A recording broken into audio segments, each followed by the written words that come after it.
Thank you for watching my JM Friends YouTube channel, JM Friends, the true friends forever.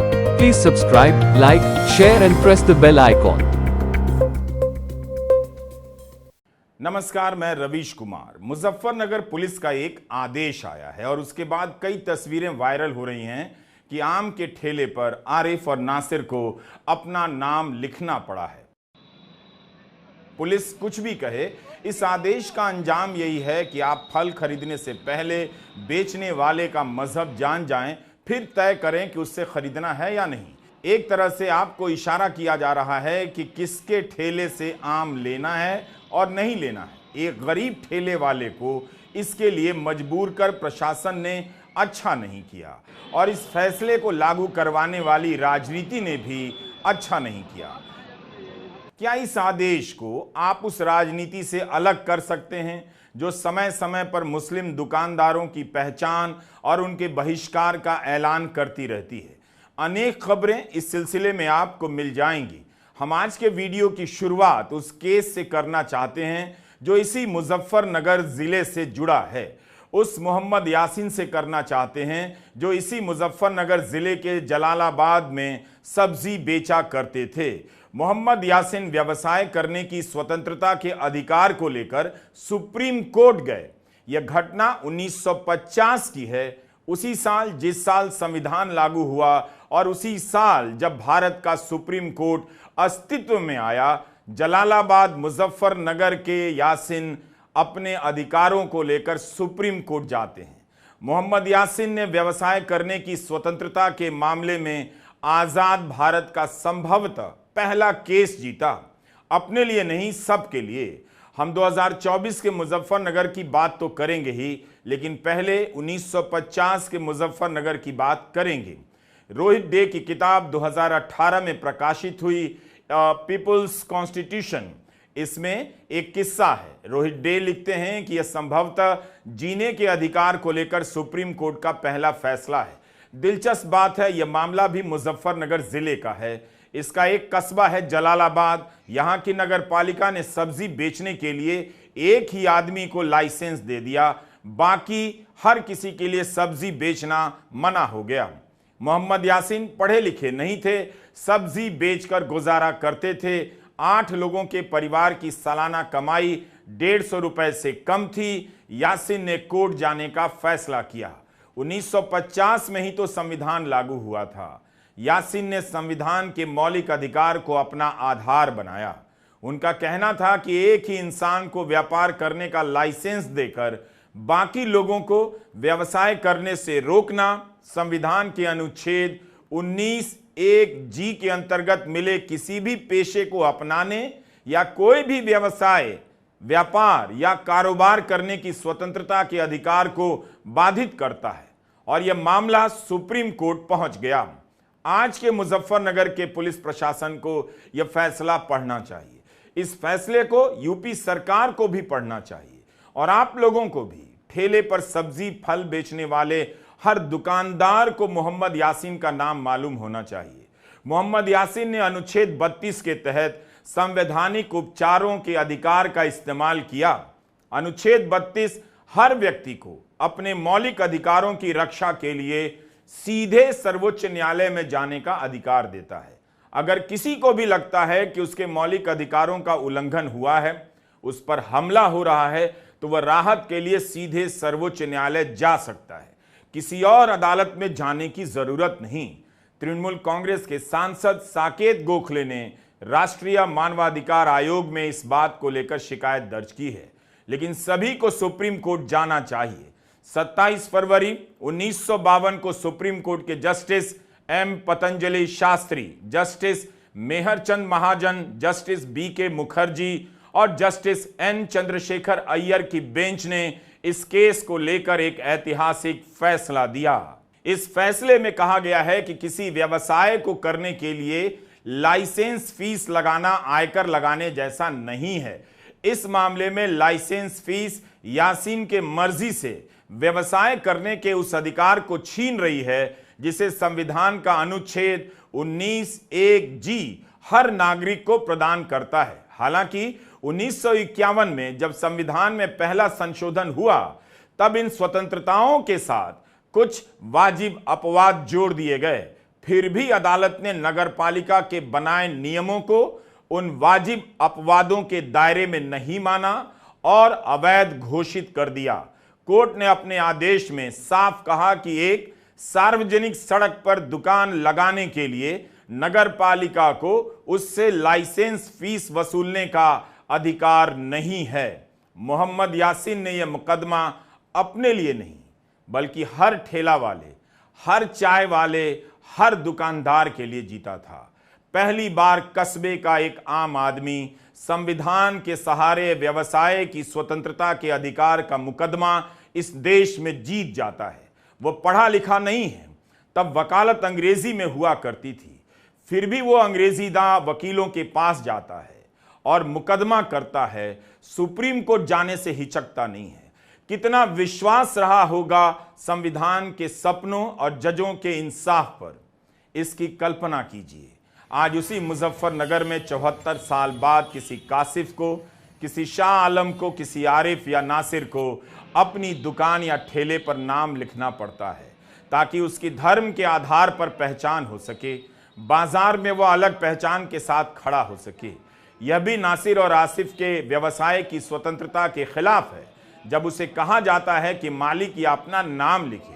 लेकिन आज इनका साथ देने के लिए कोई नहीं, ना ही इनमें मोहम्मद यासीन की तरह साहस बचा है, क्योंकि इन्हें पता है कि प्रशासन के खिलाफ कोर्ट जाने का रास्ता उन्हें किस सुरंग में ले जाकर हमेशा के लिए बंद कर देगा। मुजफ्फरनगर पुलिस के आदेश को नहीं मानने का साहस आज किसी आसिफ में नहीं है, किसी यासीन में नहीं है, क्योंकि 1950 में बुलडोजर से किसी का घर नहीं गिराया जाता था।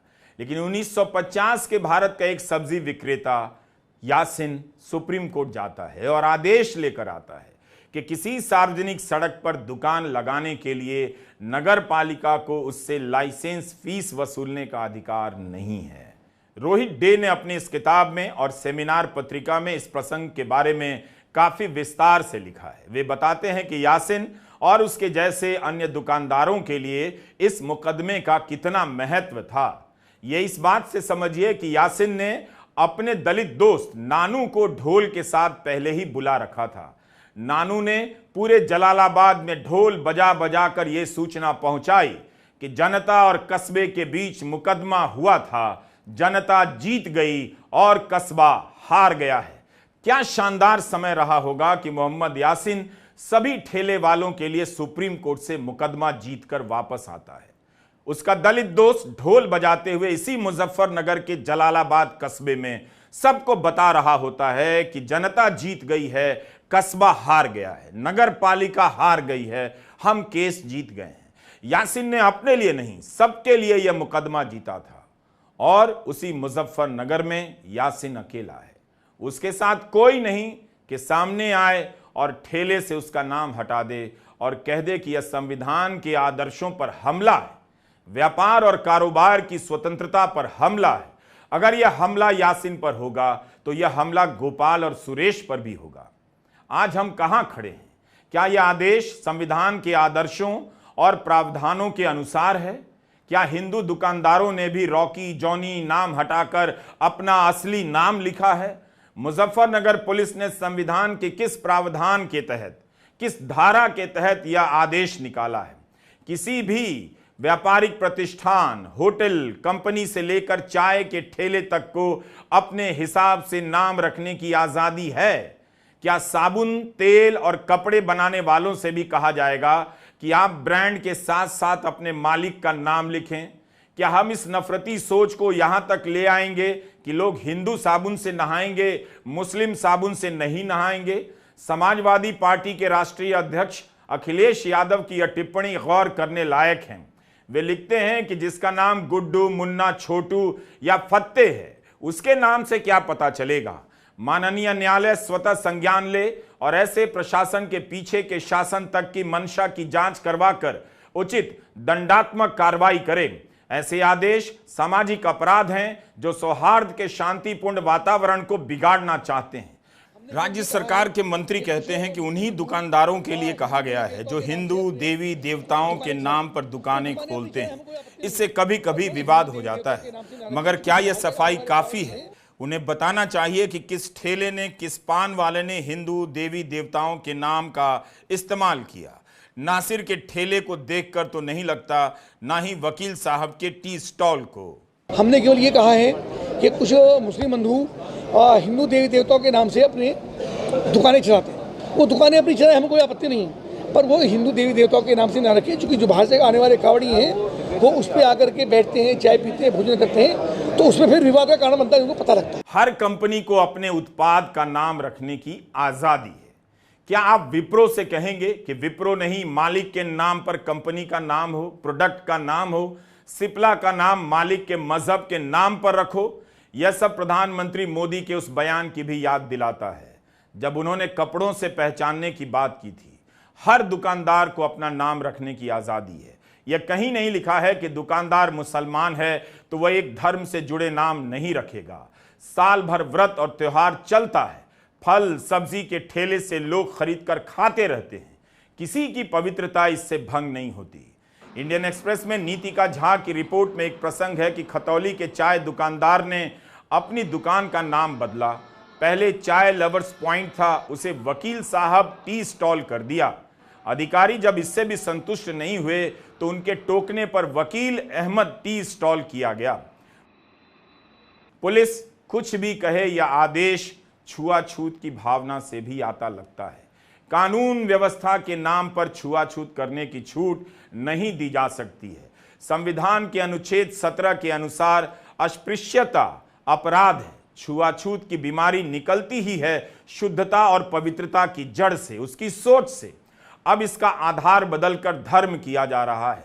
नए सिरे से अस्पृश्यता, अनटचेबिलिटी स्थापित की जा रही है। हम कहां जा रहे हैं? आज धर्म के आधार पर ठेला बनवा रहे हैं, कल जाति के आधार पर बनवाने लग जाएंगे और फिर उस हिसाब से तय करेंगे कि किसके ठेले से गोलगप्पे खाने हैं।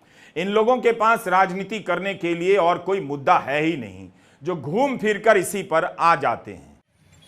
यह कैसा आदेश है जिसने मुजफ्फरनगर जनपद की दुकानों, ठेलों, चाय की दुकानों को, पान की दुकानों को धर्म के आधार पर बांट दिया है? इनके दो नाम होने लग जाएंगे, एक हिंदू नाम, एक मुस्लिम नाम। इन दुकानदारों ने कभी इस तरह से नाम नहीं लिखा। इन्हें कितना बुरा लगा होगा, कितनी बेबसी हुई होगी। हमारा संविधान हमें बेबस नहीं करता, वह हमारी शक्ति है, हर कमजोर आदमी की ताकत है। अक्सर दुकानदार अपनी पसंद से जाति और धर्म के आधार पर भी नाम रख लेते हैं, लेकिन जिन लोगों ने नाम नहीं रखे हैं या न्यूट्रल नाम रखे हैं, अंग्रेजी नाम रखे हैं, उनसे मालिक और अपना असली नाम लिखने के लिए कहा जाए, यह दुखद है। क्या गरीब ठेले वाला इतना लाचार है कि पुलिस उसके संवैधानिक अधिकारों को इस तरह से कुचल देगी? धीरे धीरे यह व्यवस्था का हिस्सा भी बनता जाएगा। जैसा कि पुलिस ने अपने बयान में कहा है, यह व्यवस्था पूर्व में भी चलती रही है, तो पूर्व की यह व्यवस्था भी गलत कही जानी चाहिए। उन्होंने कहा था, पुलिस वालों ने कहा नाम लिख के लगाओ अपना, इस पर टंगो नाम लिख के। उन्होंने कहा नाम लिख के लगाओ, नहीं ठेले हटा देंगे। यह सही नहीं है, गलती है। हाँ। ये प्रशासन के द्वारा लगाई गई।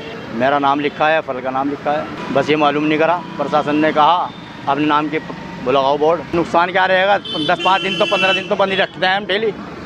कावड़ की जब यात्रा चलेगी फुल तो फिर तो बंदी हो जाती है इधर से। ये प्रशासन के आदेश अनुसार लगा है कावड़ के उपलक्ष्य में। इस पे जो हमारा प्रोपराइटर का नाम है, पापा का नाम है अनीस अहमद, वो लिखवाया गया है। मुस्लिम नाम के बोर्ड लग रहे हैं।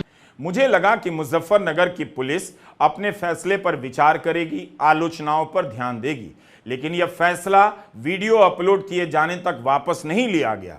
इसके बाद भी मुजफ्फरनगर पुलिस की एक सफाई आई जिसमें लिखा है, और जो मैं पढ़ रहा हूं, श्रावण कांवड़ यात्रा के दौरान समीपवर्ती राज्यों से पश्चिम उत्तर प्रदेश होते हुए भारी संख्या में कांवड़िए हरिद्वार से जल उठाकर मुजफ्फरनगर जनपद से होकर गुजरते हैं। श्रावण के पवित्र माह में कई लोग, खासकर कांवड़िए, अपने खान पान में कुछ खाद्य सामग्री से परहेज करते हैं। पूर्व में ऐसे दृष्टांत प्रकाश में आए हैं जहां कांवड़िए मार्ग पर इस प्रकार से चीजें रखी गईं जिससे कांवड़ियों में भ्रम की स्थिति उत्पन्न हुई। इस प्रकार की पुनरावृत्ति रोकने एवं श्रद्धालुओं की आस्था के दृष्टिगत कांवड़ मार्ग पर पड़ने वाले होटल, ढाबे एवं खान पान की सामग्री बेचने वाले दुकानदारों से अनुरोध किया गया है कि वे स्वेच्छा से अपने मालिक और काम करने वालों के नाम प्रदर्शित करें। इस आदेश का आशय किसी प्रकार का धार्मिक विभेद न होकर सिर्फ मुजफ्फरनगर जनपद से गुजरने वाले श्रद्धालुओं की सुविधा, आरोप प्रत्यारोप एवं कानून की स्थिति को बचाना है। यह व्यवस्था पूर्व में भी प्रचलित रही है। देखिए, कांवड़ की तैयारियां शुरू हो गई हैं और हमारे जनपद में लगभग 240 किलोमीटर का कांवड़ मार्ग है। इसमें जितने भी खान पान के दुकानें हैं, चाहे वो होटल, ढाबे, ठेले, जहां से भी कांवड़िए अपनी खाद्य सामग्री खरीद सकते हैं, उन सबको ये निर्देशित किया गया है कि अपने प्रोप्राइटर के या काम करने वालों के नाम ज़रूर डिस्प्ले करें। ये इसलिए ज़रूरी है ताकि किसी प्रकार का कोई कन्फ्यूजन किसी भी कांवड़िए के अंदर ना रहे और ऐसी स्थिति ना उत्पन्न हो कि कहीं कोई आरोप प्रत्यारोप हो और बाद में कानून व्यवस्था की स्थिति उत्पन्न हो। इसलिए ऐसा निर्देश दिया गया है और सब इसको अपनी स्वेच्छा से इसका पालन कर रहे हैं। दशकों से कांवड़ यात्री इस रास्ते से जाते रहे हैं। कभी ऐसी नौबत नहीं आई कि ठेले वाले अपना नाम लिखें ताकि उनका मजहब पता चल जाए। फल बेचने वालों से किसी को क्या आपत्ति हो सकती है? धार्मिक स्थलों में इस्तेमाल होने वाली चीजें या आसपास बिकने वाली चीजें हर समुदाय के लोग बनाते हैं और बेचते हैं। हिंदू और मुसलमान दोनों। कोलकाता के पूजा की तैयारियों से आप हिंदू और मुसलमान को अलग नहीं कर सकते। एक दूसरे के बिना काम ही नहीं चल पाता और कभी यह बात नहीं आती कि इससे पूजा की पवित्रता भंग हो रही है।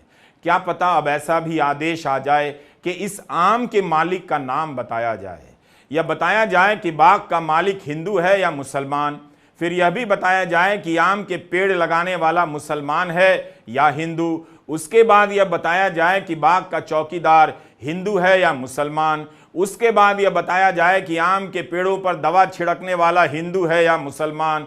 फिर यह बताया जाए कि पेड़ों से आम तोड़ने वाला हिंदू है या मुसलमान। आम तोड़ने हिंदू आएगा या मुस्लिम। फिर यह बताया जाए कि जिस ट्रक से यह आम मुजफ्फरनगर लाया गया उसका चालक हिंदू है या मुसलमान, ट्रक का मालिक हिंदू है या मुसलमान। क्या अब हम इस बेचारे आम के लिए हिंदू बाग बनाएंगे, मुस्लिम बाग बनाएंगे? इसे ठेले तक ले जाने के लिए हिंदू सड़क बनाएंगे, मुस्लिम सड़क बनाएंगे? इस नफरती सोच को हम किस पाताल लोक तक लेकर जाने वाले हैं? कोरोना के समय भी यह जहर फैलाया गया जब दुकानदारों से आधार कार्ड मांगे जाने लगे ताकि उनके मुस्लिम नाम का पता चल सके और लोग ना खरीदें। सोचिए, सड़क पर खड़ा एक गरीब मुसलमान कितना असुरक्षित महसूस करता होगा। उसकी बेबसी को महसूस कीजिए, खुद को कितना कातर और लाचार महसूस करता होगा। इसके असर में खुद पर ही ना जाने वो कितने प्रकार से प्रतिबंध लगाता होगा। तमाम खबरें मिलेंगी हर साल की कांवड़ के समय मांस मछली की दुकानें बंद रहेंगी। क्या प्रशासन कभी यह सोचता है कि उनके जीने के अधिकार का क्या होगा? एक महीने तक किसी की दुकान बंद कर दें तो फिर उसका क्या असर पड़ेगा? एक महीना क्या कोई अपनी दुकान बंद रख सकता है? एक दिन के लिए ही सही कोई अपनी दुकान बंद रख सकता है? क्या सरकार इसके लिए इन दुकानदारों को कोई मुआवजा देती है? इनकी बात कोई नहीं करता। संविधान है, लेकिन क्या एक महीने तक या एक दिन तक दुकान बंद करा देना संविधान के किस प्रावधान में लिखा है? जो व्रत करते हैं वो तो वैसे भी नहीं खाते हैं, तो ये किनके लिए बंद किया जाता है? केवल कांवड़ के समय नहीं होता, दूसरे त्योहारों के समय भी ऐसी खबरें आपको अखबारों में छपी मिल जाएंगी। इंटरनेट से सर्च कर लीजिए। यह साफ साफ आर्थिक बहिष्कार है जिसे भोजन और खाने की शुद्धता में छिपाकर पेश किया जा रहा है। गरीब ठेले वाले के लिए भी यही मौका होता है कमाई का। उसे धर्म के आधार पर वंचित किया जा रहा है। यहाँ मांसाहार और शाकाहार होने का तर्क बहुत देर तक नहीं टिक पाएगा, क्योंकि उसके लिए तो शुद्ध शाकाहारी और वैष्णो ढाबा जैसा लेबल होता ही है। कोई शाकाहारी लिखकर मांसाहार नहीं बेचता है। ये भरोसा आज तक किसी दुकानदार ने नहीं तोड़ा होगा। वैसे भी जिसे मांस नहीं खाना उसके लिए पर्याप्त विकल्प मौजूद होते हैं। ये फल के ठेले में शुद्धता वाली बात नहीं है। यह सीधा सीधा आर्थिक बहिष्कार का मामला लगता है जिसे सरकारी आदेश से लागू किया जा रहा है। कांग्रेस प्रवक्ता पवन खेड़ा ने इस आशय में बयान दिया है। इसके पीछे की मंशा बड़ी स्पष्ट है, आप समझ गए होंगे। हिंदू कौन है, मुसलमान कौन है। हो सकता है इसमें जाति भी हो, मंशा में, इनके मंशा में ये हो सकता है कि कहीं दलित तो नहीं है, ये सब हो सकता है, बिल्कुल संभव है। लेकिन हमने इसका कल जब विरोध किया तो जवाब आया, जब हलाल लिखा होता है तब तो आपको कोई आपत्ति नहीं होती। हाँ, बिल्कुल नहीं होती। जब शुद्ध शाकाहारी ही लिखा होता है तब भी हम नहीं पूछते कि साहब ये शुद्ध शाकाहारी जिस रेस्टोरेंट के बोर्ड पे लिखा हुआ है, इसका मालिक क्या हिंदू है, मुसलमान है, जैन है, सिख है, क्या है, हमें कोई फर्क नहीं पड़ता, हमें शुद्ध शाकाहारी खाना है, हम जाकर खा लेते हैं। ये करना जो ये कावड़ यात्रा पे ये प्रपोज कर रहे हैं, इसके पीछे मंशा है इकोनॉमिक बॉयकॉट ऑफ मुस्लिम्स को नॉर्मलाइज करना, कैसे आर्थिक बहिष्कार का सामान्यकरण करना है मुसलमानों का। तो इस मंशा को तो हम कामयाब किसी के लिए नहीं होने देंगे, वो हिंदू के लिए करे हो, मुसलमानों के लिए करे हो, किसी के लिए भी करें, हम नहीं होने देंगे। अब मीट एक्सपोर्टर्स हैं बड़े बड़े 4-5 जो हैं, अल कबीर कौन है मालिक? सबरवाल।